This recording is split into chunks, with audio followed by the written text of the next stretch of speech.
We're gonna rip this all apart and inspect it to see what it looks like in there. If the crank is good and everything looks good, we might just put it all back together and put it back in the car. We're fulfilling merch orders, yeah, you know, because it's what we do around here. No, there's not many out there like us, if you couldn't tell. We're wild. We have a really cool brand as far as like merch goes. So all of our merch, our new merch that we got end of last season is like NFL grade. It's like crazy. You can pull it and rip it and it's never gonna tear. The logo will outlast the shirt. It's gonna take me forever to find it because this is the only design that we don't have individually labeled. Wow, what are the odds? The first one I picked up is the right size. Maybe today isn't gonna be a bad day. You know what? We're gonna go back. We're gonna go like right here, next to the toolbox. And I'd rather make a mess here instead of near my clean engines. Don't look at this, by the way. You're gonna have to blur this out. This is a super secret mission that nobody knows about. So yeah, I started when I was very, very young, and actually, ironically enough, my hometown has a speedway, Seekonk Speedway, and they did like spectator drags. It was circle track racing, but it was still like drag racing style, so you'd go up against one other car. And I did that probably, so I was 17 years old. I wasn't even supposed to be like allowed to be racing there because you're supposed to be 18, but I just kind of smudged a 7 into an 8, you know? They let me race. I was so excited that they let me race. I kept going and going and going, and then, yeah, I got out of that because, I don't know, circle tracks are lame. And hey, Shane. Hey.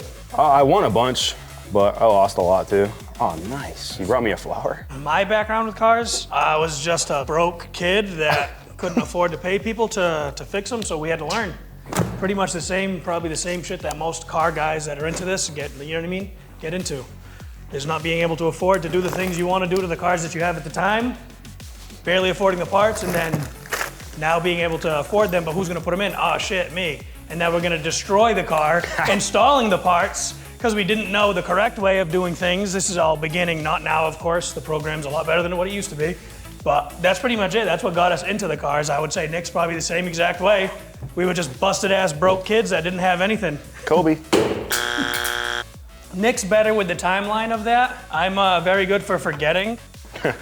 Everything? How it all started. Shane's very good at forgetting everything, like drain bolts during eliminations where we're probably gonna win. We almost won $20,000 in Ohio, but we weren't winning. Shane forgot to tighten a drain bolt that cost us eliminations. I saved him because we would have lost and wasted motor regardless. No, you can't be saying that kind of stuff. That ain't right. We weren't beating a 740 truck. Yeah, we were. We had him. On a button. We were scaring him.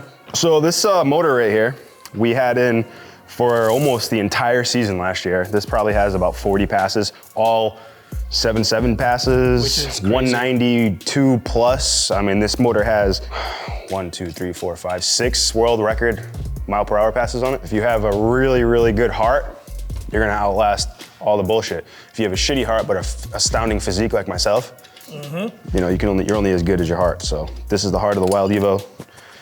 RRT built a very good short block with their piston and rod combo.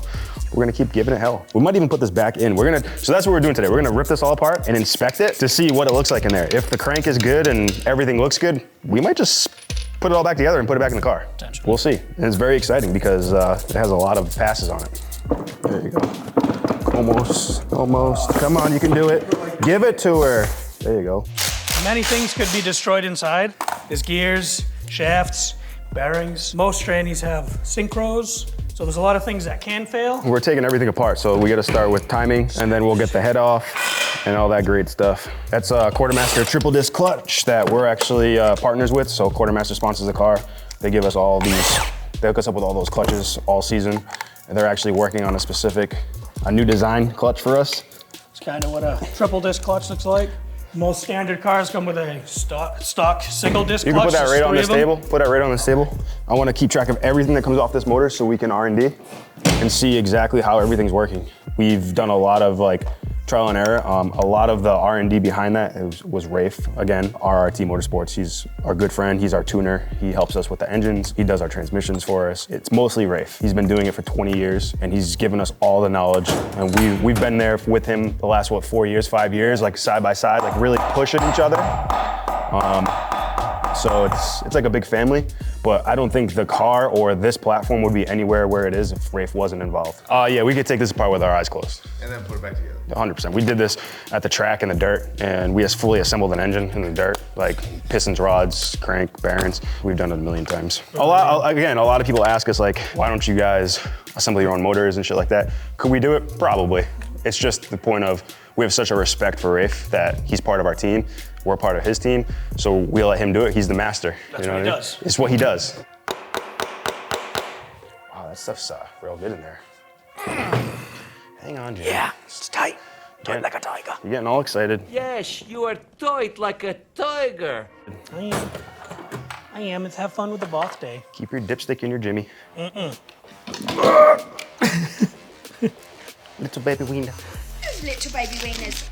So picture this, right? What we're doing right now. Right now. But at the track, when we gotta make next round is like in an hour and a half. We gotta get the whole car back together and running. To go again. To go again. Go ahead, line it up. Warm it up. Yeah, do that one. That's the one that I attempted. Oh, good job, I'll Shayne. get that. Don't worry. Give it to me. Please, You just gotta talk nice to us. You want to give to me? If you come off, I'll buy you dinner. I'll buy you dinner. Oh, see?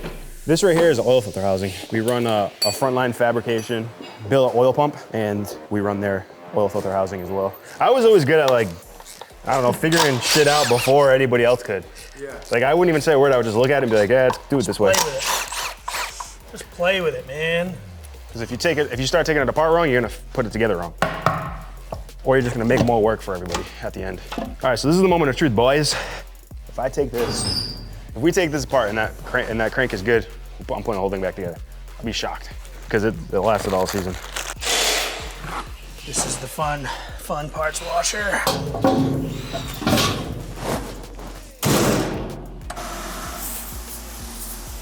You know, clean up the doity stuff. Mint. Look at that. 40 passes on this bearing. Okay, what do you want me to do in the time being? We're gonna pull this whole motor apart. Okay.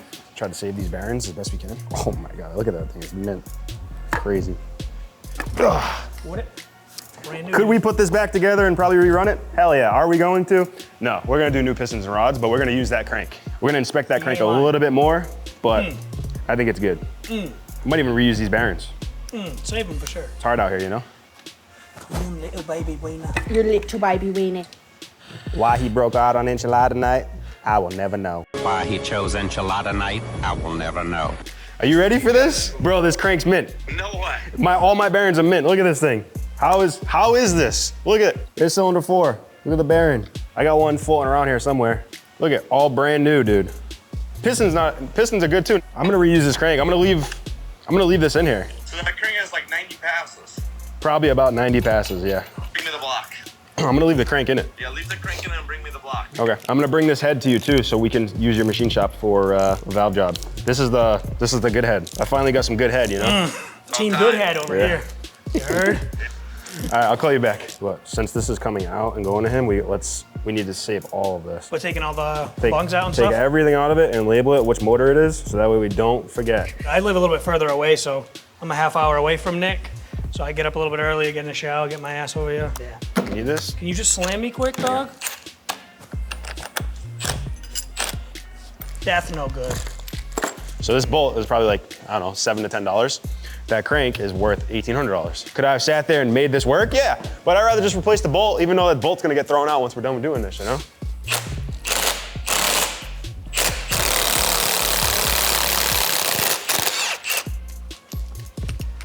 Like a little baby wiener. Little baby wieners. Cog job. Since it's a cog, it's a gear, you get it? Two-man cog job. I hope those crank threads are good. Ooh. Truffle butter.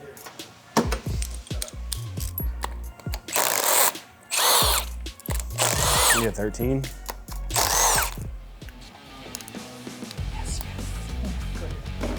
That's it, baby. Now this is pretty much a bare block. It's bare. We're leaving the crank in it.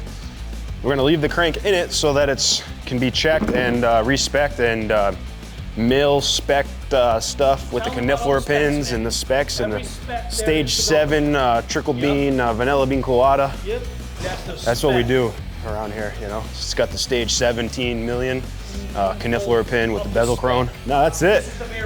We're ready. This is going to the machine shop as it sits. Typically, the machine shop takes about a week. We get it back. Rafe does the rotating assembly. We pick it up and we assemble it all back together. So probably, I would say 2-3 weeks max as far as downtime. But if it was race season, we'd probably have it done in a week. Like if we were to rip it apart Monday, get it to him Monday night, Machine shop would bang it out by Wednesday. Rafe would put the rotating assembly in Wednesday night, Thursday. We'd pick it up Thursday night, Friday morning, have it together in the car running sevens. Ready?